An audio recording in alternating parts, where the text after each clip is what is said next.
Lara untuk merdeka.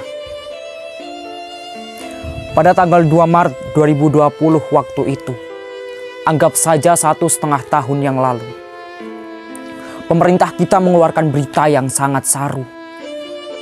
Berita pembawa pilu, bagai tanaman yang di tubuh benalu. Mereka bekerja tanpa lelah. Suasana rumah yang mulanya tenang dan tentram, Semua bersatu, saling hangat dalam rangkulan, menciptakan harapan. kini berubah dengan kepanikan, kekhawatiran, hingga kecurigaan. Yang mulanya saling erat dalam pelukan, kini harus berjauhan bagai tak saling kenal. Semuanya karena satu makhluk yang tak dapat diraba dengan indera, yang tak dapat dipandang dengan mata, yang tak dapat didengar oleh telinga, bahkan yang tak dapat kita rasa keberadaannya. Didera bencana wabah. Corona, makhluk 500 mikrometer pembawa huru-hara Mereka yang membuat pemerintah mencipta pembatasan berskala antar warga, antar desa, antar kota, hingga antar negara, serentak melaksananya. Mereka menutup setiap jalan, menurunkan setiap portal, memblokade setiap gang, menjaga dari pagi hingga petang, dari petang hingga terbitnya fajar, dengan dalih keselamatan. Para pedagang dihadang, dipaksa pulang, warung makan ditutup tak menerima pelanggan.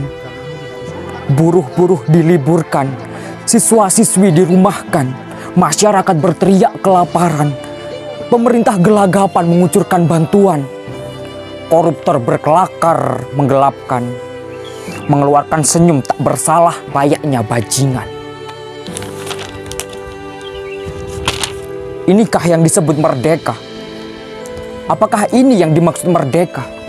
Lepas dari cengkram Jepang dan Belanda, masuk dalam tipu daya sang penguasa. Manfaatkan jabatan dan wewenangnya demi keserakahan pribadinya. Jerih payah dan pengorbanan para pejuang, jerih payah pengorbanan para pahlawan, seakan tak ada harganya di mata mereka, seakan hanya legenda belaka. Mereka yang rela mempertaruhkan jiwa dan raganya, mengorbankan nyawa dan hartanya, meninggalkan keluarga juga kerabatnya, demi satu kata yang terpaku dalam dada: merdeka. Hari ini, 17 Agustus 2021, tepat pada 76 tahun yang lalu,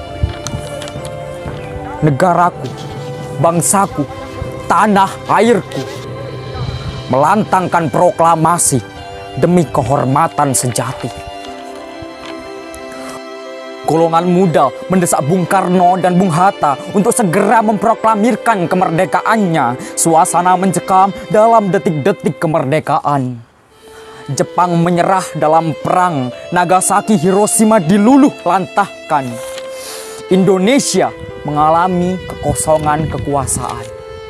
Kesempatan berharga demi mencapai merdeka, namun hal itu tak semudah apa yang dikira. Golongan tua bersuara menunda-nunda dengan dalih hindari petaka demi keselamatan pribuminya. Sinilah para pemuda sudah tak kuasa menahan hasratnya untuk merdeka. Tindakan frontal pun dilaksananya, mengasingkan Bung Karno dan Bung Hatta demi hindari hasutan Jepang dan jajarannya. Rengas dengklok, saksi bisu, kisah pilu. Tak lama berselang, Ahmad Subarjo diutus diberangkatkan dengan nyawa sebagai jaminan demi membawa sang pahlawan.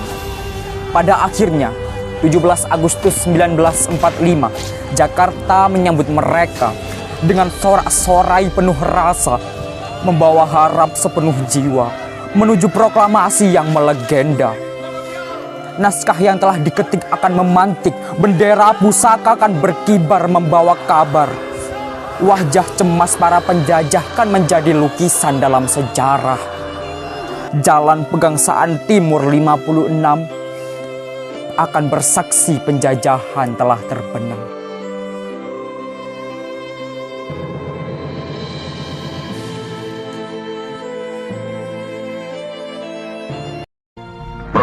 Proklamasi.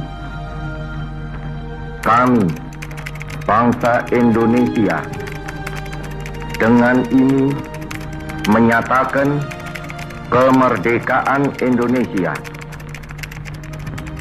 Hal-hal yang mengenai pemindahan kekuasaan dan lain-lain diselenggarakan dengan cara saksama dan dalam tempo yang sesingkat-singkatnya.